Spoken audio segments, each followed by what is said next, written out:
తెలంగాణ రాష్ట్ర రాజకీయాల్లో కీలక పరిణామం చోటు చేసుకుంది.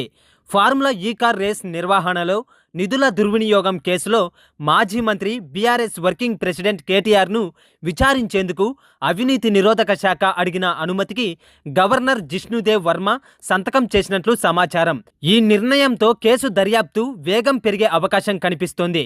త్వరలోనే కేటీఆర్పై అభియోగాలు నమోదు చేసే దిశగా ఏసీబీ సిద్ధమవుతోంది. విచారణ పూర్తయ్యాక ఛార్జిషీట్ కూడా దాఖలు చేసే అవకాశం ఉంది.